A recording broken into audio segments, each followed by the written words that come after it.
Now, last week I did a video about what could be the third spin-off of Villainous.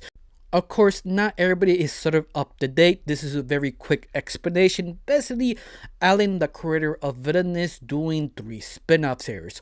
One with Catalan, the other one called Miranado. The third one we don't really know. But of course, when the first one will come out this year, on YouTube for free, and yes, will be translated with different multiple languages, and that language will be English also, just to be sort of aware. But this conversation goes what the third could actually be. Yeah, I suggested Dark Phantom Jr. because it's the only character I feel you have a chance to have main lead character, but you have so much stuff to actually explore. Of course, I did suggest could be Missy too, but I shut that down because, let's face it, she is sort of oversaturated, but at the same time asking that question, can she actually carry the whole show just by her? Because sometimes you have a great side character, but doesn't mean that that side character can actually be interesting or hold your interest one full dedicated episode. Because at the very end is answering that question, can you? Because some shows you can watch and the shows has no direction, but you still watch it because you like the main character. Something like a Pirates of the Caribbean, Jack Sparrow. Like you after the first movie, the other two doesn't have meaning that much, you therefore basically Jack Sparrow. And that's all you care about. You don't care you have any more interesting story to say, but you keep making movies, you'll be dedicated watch Sparrow, his performance, how he says it, how he goes crazy. And that's why when I mean sometimes you just need a good interesting character. And Miss Seed is that a very interesting character, but at the same time could be that other problem. She could be overexposed now. She could have the same problem DC have as the Joker and Harley Quinn. Keep putting it in, but you really kind of have a chance to ruin that character, especially with Miss Sade, because people started complaining, sort of a small controversy, that she was reset in the High Risk comic, that she did not continue her development as the first season of Villainous. And that's going to actually happen again if they focus of a dedicated show of her. Or even worse, she is sort of too annoying, or she has anything good to say or interesting, or she could be repetitive, and that's sort of the issue. But the more I keep thinking about it, the more I'm wondering, you know what? Maybe she can, if you decide to actually put her in the very interesting sort of scenario or interesting lens. Before I continue on, my name is Rachel. I like to talk about animation, not just animation, through reviews, first impressions, cartoon theories, and sometimes, if I have some spare time, cartoon breaking news. Of course, you like how it's going, you like to help my channel, put a like, comment, and subscribe. That's the only thing you need to do. If not, that's fine. If you do, thank you, because of you, I'm getting close to my main goal of 2,000 subscribers. And yes, I'm getting close every single day because of people like you. People put like, comment, and share. Thank you. Now let's continue on the conversation. If Missy can actually carry a show or even say something or something interesting about her. Now let's get started with this video. Now the first thing you have to think about, if this is a good idea. In a way, yes, at least in business sense. What I mean is, what I said it before, she is starting to be oversaturated, but yet it makes sense to make her a own spin-off series because she is the most popular character in Villainous, or at least top 3 if you will. But if you do, you have a small chance and alienate the fans, but at the same time bringing new fans in the fandom because she is sort of kind of well known. She is basically maybe some people's first waifu crush of the first time, and also bring more attention of the Villainous universe. But at the same time, can she carry it? In a way, yes, because it's all about her needing to be her, needing to be attention, needing to be described, liked. But because of this, she made her sort of very interesting character to actually see now, because you're wondering what motivates her, what her end goal is is she that smart? Because the original show and the little parts we give to Miss Seed don't show that she's pretty smart than Ashley acts, but at the same time, we don't know how much is smart and how much action she does to control the scenarios she put herself in. And that could be a very good exploration of her if they decide to do a spin-off of Miss Seat.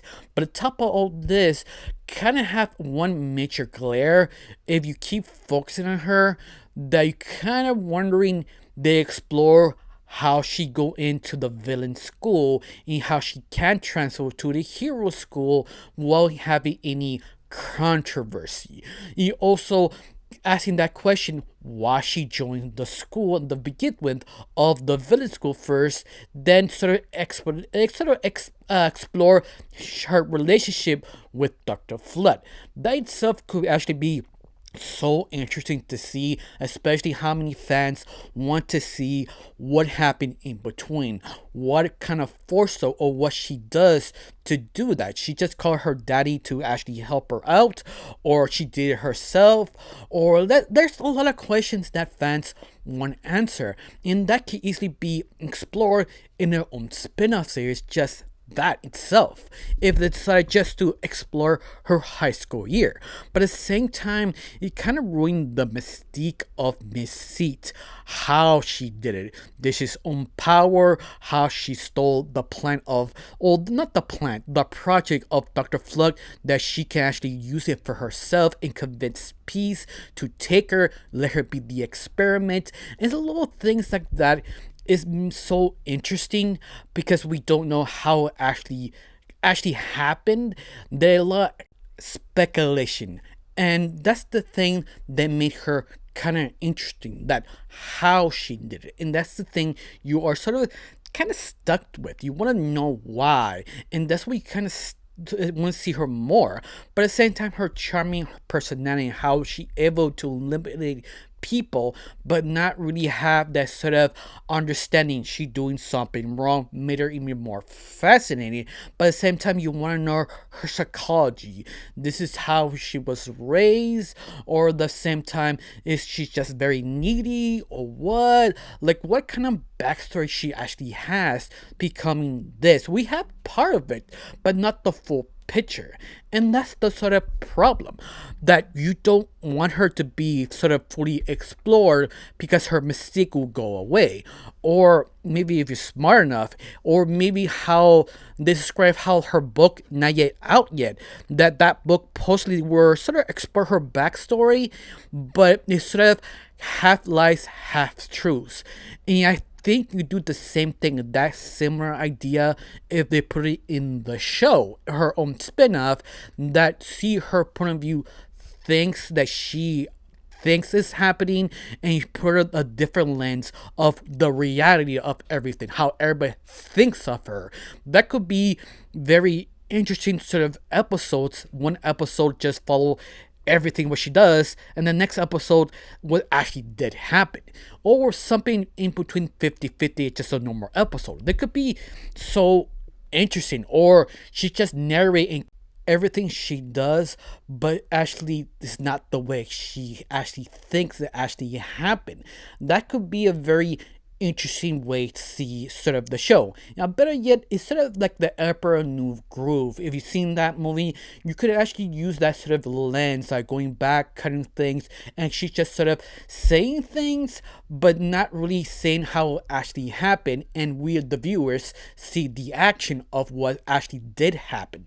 That could be a very fun little thing to see if they actually want to explore Miss Seat, because at the very end, you don't want to know the truth, at least not right now. You just want to know maybe the sort of scenarios, how deep in a hole she put herself in, that not realizing the only way to escape is actually called her father. But also you have this other interesting things, like how she sort of meet Porcini, or how if Missy knows that her father is controlling her or using her for her own needs. Maybe if they decide to go that direction, that could be more interesting, sadder, more sympathetic for Miss Seat or not. I mean, you could go a lot of different direction with this idea because it's Miss Seat. She's spoiled. She's stuck up. She thinks she is the most beautiful woman in the world. She can have anything. You know, actually, she is very horrific, very a horrible person to be with.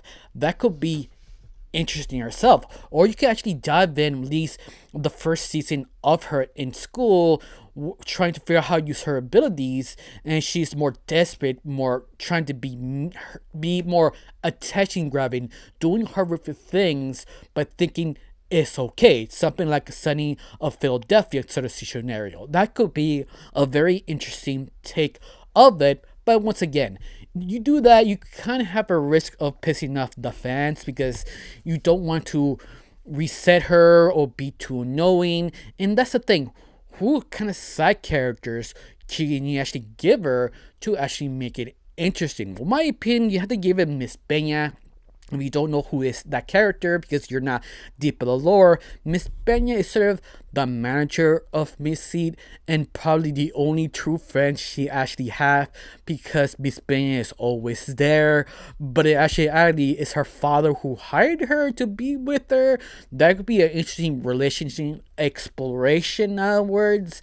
But it also explained why she also have sort of kind of broken moment or her feelings of her own fans, how she felt about it, or how obsessive she really is with her online presence. In other words, that could be interesting. Or her coaching to become Miss C. That's could be, you have a lot of interesting sort of spots you could actually fill and focus of dedicated season, or maybe parts of the season onwards, her years, her high school years becoming Miss Seed, her years of being trained by Peace, or her basically her history of her own father, who you don't know. She just her father had her, adopted her, or she just manufactured her. I mean, kind of these things could be fascinating by Miss Seed because how she interprets things is just kind of interesting.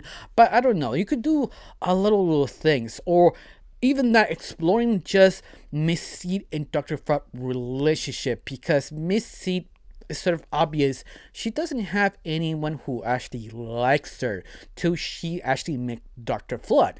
That could be a very interesting one-sided romance or friendship that make it more complicated. That in itself can be the whole dedicated season, 10 episodes just going back and forth, not knowing Dr. Flood how to feel about it. Is she her friend or not?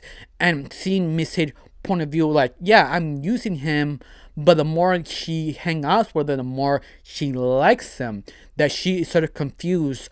What is this? I don't get it. And not realizing this is what kind of friendship really is. Someone telling you the truth, well, no filter, but also sticking with you because they like to be around you. That could be very fascinating. That's why I kind of compared it sort of like Emperor New Groove, that sort of good sort of exploration of Miss Seat, but at the very end she chose fame than actually friendship.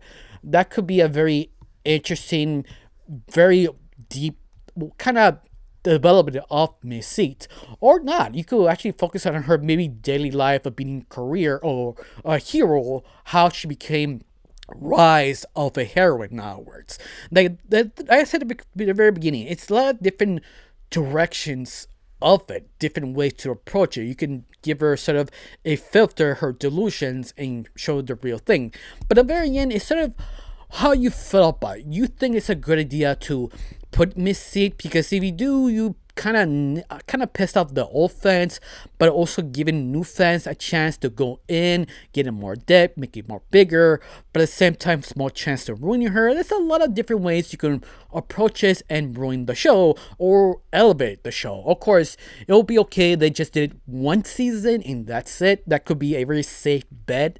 But all of that is all up to you, how you feel about it. But at the very end, that's all I can say because I just wanted to do a sort of more conversation afterwards. And it's sort of obvious this conversation becomes too long, but at the very end, it's all about opinions. Do you want to see her our own show, or you prefer not. A little by little, it's fine. Tell me down below, let me know. I got nothing else to say. Just thank you for watching. Don't forget to subscribe and have a wonderful day. Bye.